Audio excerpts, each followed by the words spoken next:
I'd like to welcome each and every individual to Voices of Integrity podcast for Top Gun Sales Bootcamp Training. And I don't know, holy cow, things are on fire, just on fire. Nora, what you got? I got 51% yesterday.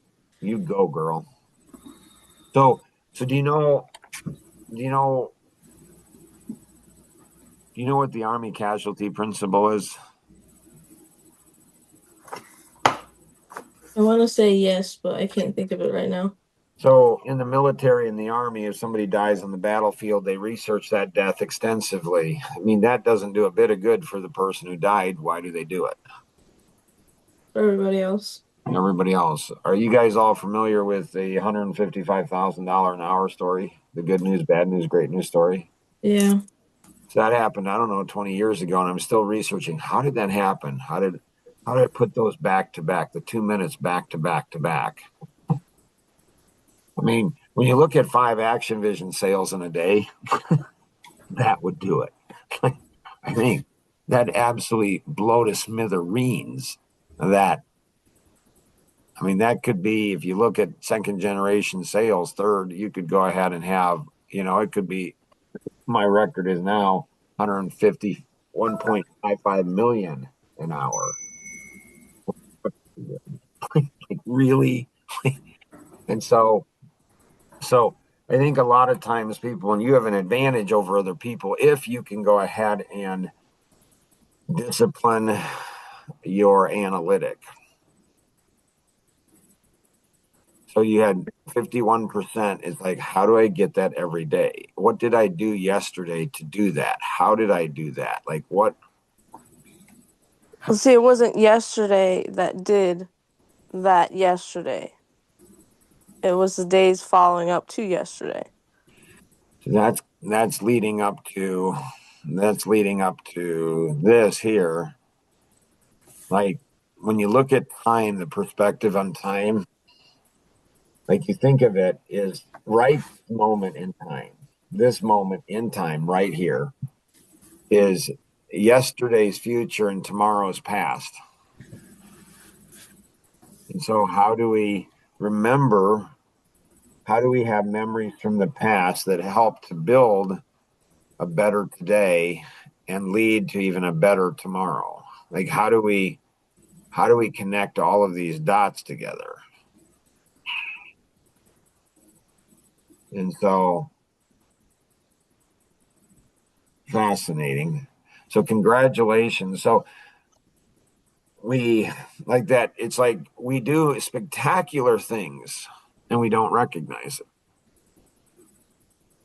Like, we don't recognize how spectacular it was. Kenny and Nora and I did a phenomenal podcast yesterday. Oh my goodness, crazy. It was insane. Maybe best one ever. But none of you will ever go ahead and watch it, which is fine. So That's my fault. so it's like, so there's all these things going on, and so how do we keep it? How do we keep the momentum? How do we keep consistent? Yeah. Anything else, Nora, you got? Not right now. Becky, what you got? Oh. We got to go back. So why is it, like, what does Nora have to do? Why is her analytic? Why does she have an advantage and disadvantage over everybody else here?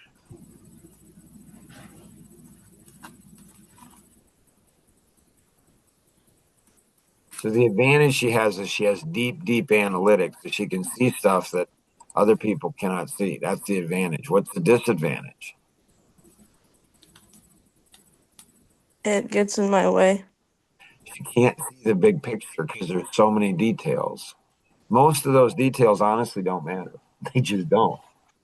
So it's like she's got to discipline herself in situations to see the big picture. So I don't know. It's a violent movie. So, I don't know. Yeah, it's a violent movie, but it's called The Accountant. And Nora and I just like Nora would love that movie. I did. It explained everything to me. My strong analytic, and so it explains the OCD, the everything having to be just perfect in certain situations, and it's like it's just crazy. So I don't know. Do we go ahead and as a group of people, as a group, do we watch one movie a month? I don't know, or one a quarter. I don't know, together and say, okay, like what does this have to do with sales? So she needs to discipline and make sure she's got a big picture. What's the big picture? She can't be analytic just for analytic. So, do you have something that has to be just perfect, Nora, on a daily basis that makes no sense at all, but it does to you? Like you have to have it that way?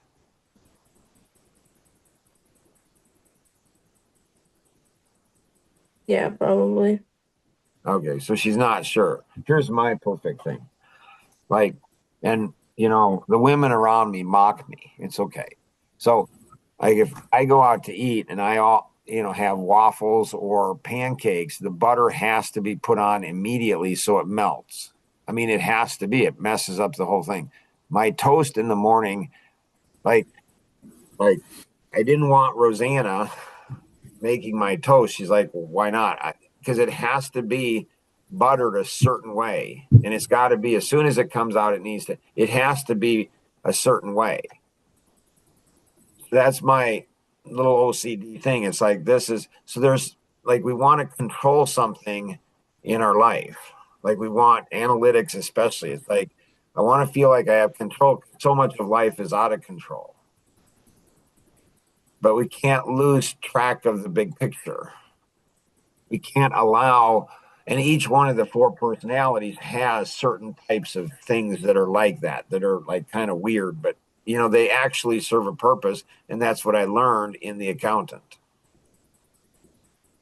Understanding and having the ability to control and develop. And so, the amiable, I was 2 years, switched my personality 2 years as an amiable. One of the reasons I did is to improve my sales. 3 years, I switched over to an expressive. One of the major reasons I did that, I don't know, major reasons. One of the reasons I did that is because to go ahead and improve my sales. So I have more control over my energy. So my strengths, theoretically, they're less and less of a weakness because I can shift gears into other things. I can see this is not the time to be analytic. This is not the time to be driver. I need to shift over into something else. So, Becky, what you got? Yesterday I did 21%. Nice, which is twice what you did the day before, almost twice, 11%, I think. And so almost twice, and which is, almost 30% more. So, or 3 times more what you did before. And so how do we lock that in? How do we make that like a consistent, like it's just, so PPA is working. And, Luke and Kenny, what are you both thinking right now?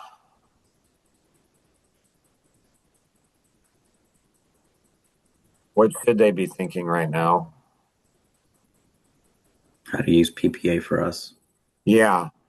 I don't think you guys have as granular, as small measurements as what Nora and Becky do. I could be wrong. And so it might work out, but this week, Shuaib's going to be coming out with some new enhancements to Life GPS CRM, where it's going to have the PPA. And you guys need to be very actively involved in that, because once you understand how many dollars per point you get, it'll change everything. Your whole mindset. I was working with Nora yesterday on just mindset, on appointments that she had. And I'm like, well, that can be counted for an appointment if this and this and this. And so it's all about efficiency. It's all about efficiency. And that comes from the discipline of the mind in what we're doing. So nice.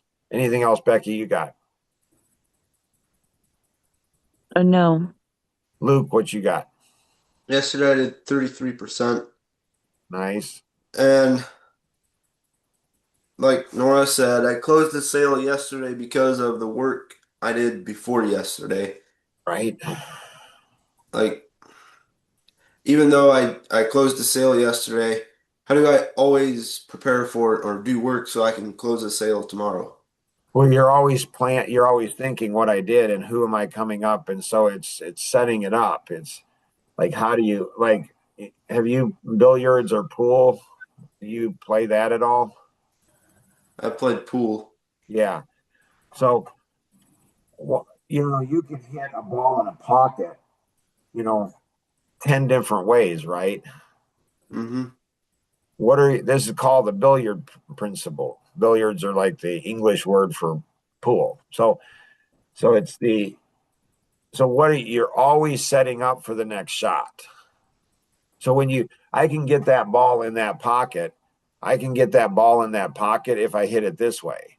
But if I hit it this way, I can get it into the pocket and I can set myself up for the next shot. So people, are you familiar with what they call running the table? No.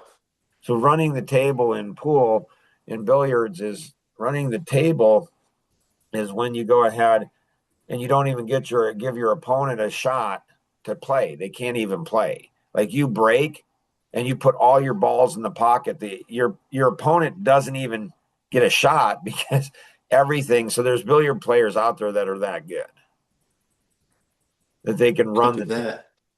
So you're always looking at what's my next shot, what's my next piece, and then you're always looking at um, when you own your company, when you're servicing, you're selling. You are always selling. You're always looking for opportunities. You're always looking in recruiting. How do I find somebody? Like, where am I finding somebody? So in the servicing side, you're selling. You're always selling. You're always looking for opportunities. It's just constant. It becomes a reflex. If you're asking, are you always working? Well, no. Ford versus Ferrari. My daddy said, man that loves what he does is the luckiest man in the world because he'll never work a day in his life. This is the advantage of owning your own company because you're building something. So it's not really work. It's all integrated together. It's all part of the grand scheme of what you're put on this planet to do. Anything else, Luke, you got? No. Kenny, what you got? So I talked with a customer yesterday where I was getting his time frame, his sense of urgency, and then I came back with, well, it depends on price and how soon, in this case, how soon they are looking at listing or how soon the house would sell. Well, that doesn't really help me. Why is that? Or that doesn't, because I don't know any of those. That's not a date. That doesn't work. Like, I don't know if I want to push them or when to push them. If I just, it depends. On, when the house sells and what the price is. right. So when is the house going to sell and what's the price?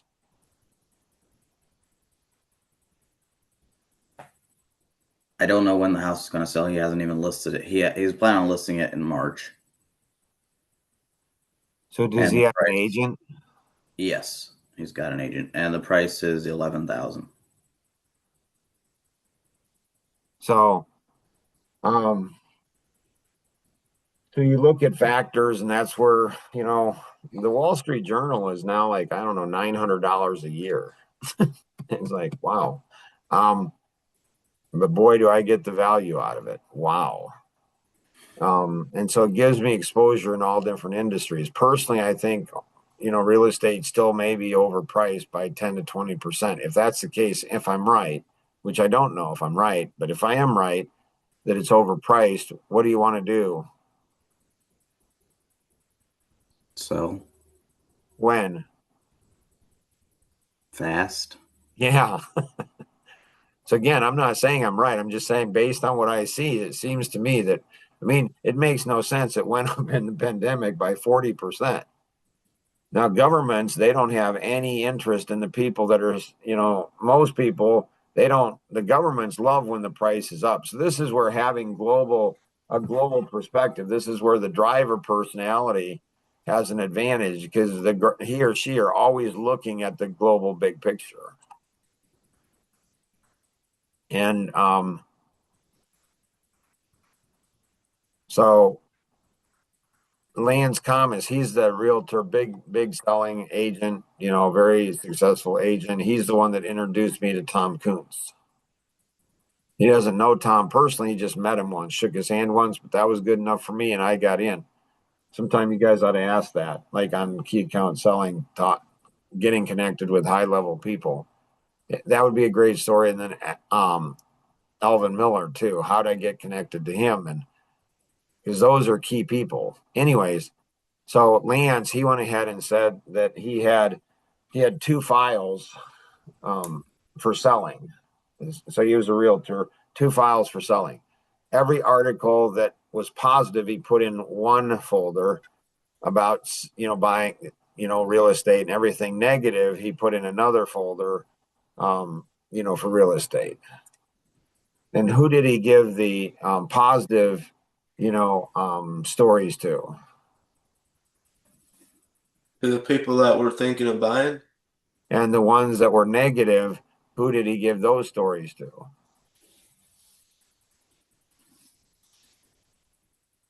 Don't know. The sellers. Why? So the sellers make sure the buyers have a good experience. No. Well, inadvertently, yeah, but no, it's to drive the price of the home down. So why is it that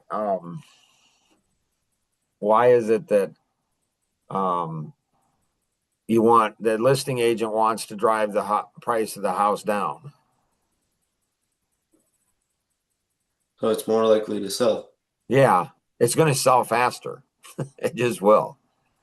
So when we listed our home, I don't know what it was, 490,000 or something in the Chicago area, the agent, it didn't sell. And all of a sudden she comes back and she says, man, was I ticked. She comes back and says, you need to do a $35,000 price drop. Like, what? No, I don't think so. She just wanted to sell it fast. She says, I talked to all the other agents in the office.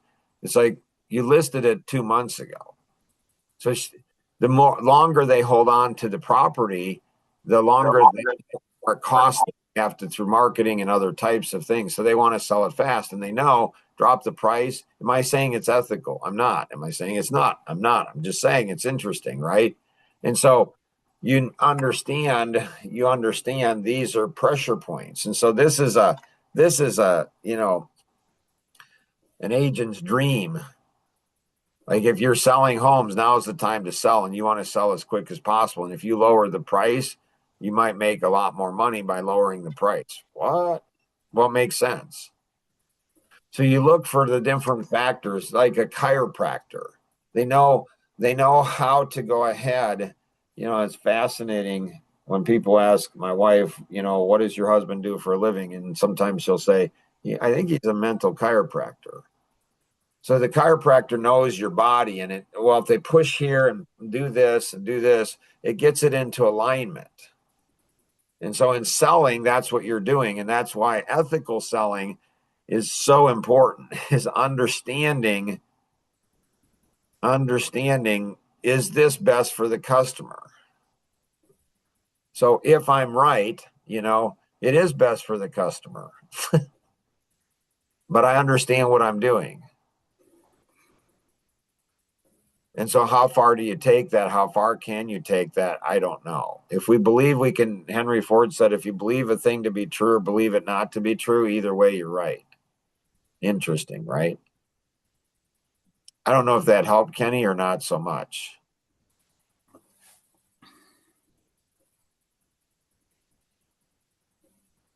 Yeah, I don't know. Just I don't know how much to, you know, Oh, so this is what you do. This is what you do. I didn't know this for, I don't know, for 15, 20 years. So you have inner conflict, right? yeah. Yeah. So what do you do? For 15, 20 years, I just suffered with inner conflict. And so until one day I realized this is why the Top Gun boot camp is so valuable for, and that's why you don't want to miss one. And you don't want to be sleepy when you're attending, you're going through it. When you're going through it, you want to pay attention because there's all these little nuggets all over the place. So it took me 15, 20 years to figure this out. When there's inner conflict, that's good. Why is it good? Because what you're doing is like that analytic driver, there's inner conflict because I think I ought to push them, but then I think they need more data. Or the driver amiable, like I want to push them, but I don't want to, I don't want to push them. I do, I don't. I just want to move. I don't want the details, but I want the details to be there. So there's inner conflict. So what do you do with the inner conflict? You tell the prospect you have inner conflict. That's what you do. It's brilliant. It's absolutely brilliant. And it works like crazy. So you just tell them that is not a negative thing. You just say, hey, can you help me out? Because I have some inner conflict. And they'll say, sure. And I say, part of me goes ahead and thinks that I had to push you. And another part of me says that I shouldn't. And so, my concern is if I don't push you, that I'm going to hurt you. But I don't want the conflict and I don't want you upset. I want you happy. And so so I'm conflicted. Do I push you or don't I push you? And I put the little thumb on the scale on push, but not too much. Not too much, especially with the amiable, because they'll say yes and then they'll change their mind.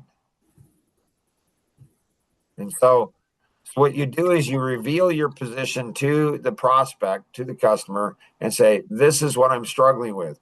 What do you recommend? You put the inner conflict back on them. They're the ones that should have the inner conflict, not you. Because they're the ones that are going to they're going to gain the most benefit by doing whatever and have the most loss if they don't. Uh-huh.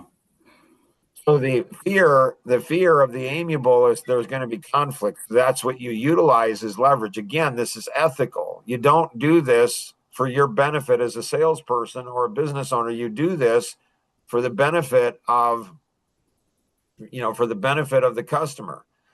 But there's going to if we don't make this decision, my concern is, so they're wanting I use we, so we become part of the process.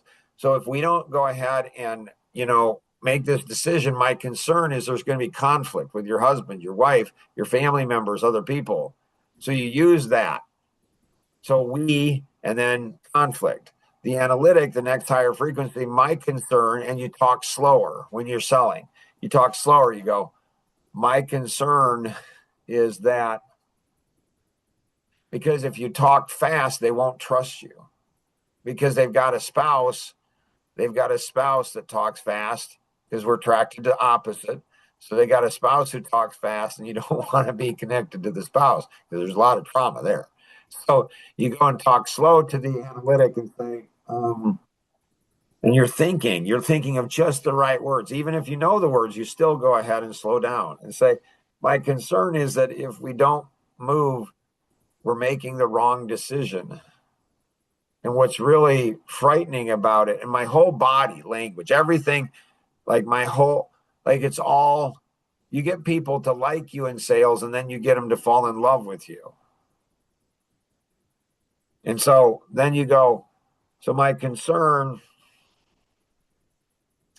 is that we're making the wrong decision. And that's not my biggest concern. My biggest concern is we're going to make a wrong decision and we won't even know it. Oh, does that create, and does that move? Again, it's always ethical. You always have to consider them. The expressive, that's the next higher frequency. And it's like, then you go ahead and get excited and energetic. And it's like, oh my gracious, this would be so much fun. Now, if you're selling, like you guys are in building, and so if you have a husband and wife, husband might be an expressive and wife might be an analytic. Wife might be a driver and husband might be an amiable. So this is where it gets dicey. We can cover this at another time. But the expressive is, it's going to be so exciting. You lean in and you get excited about it. And so you lean in. If you want to study it, just go ahead and I think I might be Lincoln's agent. And so I can, set it up where he can coach you. So you just study him. He's 3 years old and he wants to go ahead and be close to you. He wants to look at you. That's the expressive, because they want passion. They want excitement. They want energy. And so this is going to give us energy. This is going to be really, really exciting. And the driver is the profit speed, getting ahead. My concern is if we don't move on this, we're not going to hit our goals. So you understand, you have empathy, you have energy, you feel what each one of these 4 personality feels. And then their primary and secondary, you blend those together, and that's absolutely insane and magical what happens as a result of it. Ooh, that was good. Anything else, Kenny, you got? No. Okay. Anybody else have anything else? All right. If you're listening to the rebroadcast of this, and you just heard this one little segment here, this is just like the tip of the iceberg of the Top Gun, Top Gun sales boot camp. It's insane. And so I've been part of a whole bunch of different sales training. I've never been part of anything like this before. So I would encourage you to sign up for it. It is, there's different levels. And so choose the level that you need. Choose the level you need, the one you can afford, and the one that you need, both of those, combination of both of those. And you'll have never experienced anything like this ever in your life. It's absolutely crazy. Any questions on this, connect with the individual who invited you to participate in today's session, or you can call toll free 888-230-2300, outside the U.S. 630-393-9909. And always remember, we can accomplish so much more together than we ever could on our own. Have an amazing day. Bye-bye.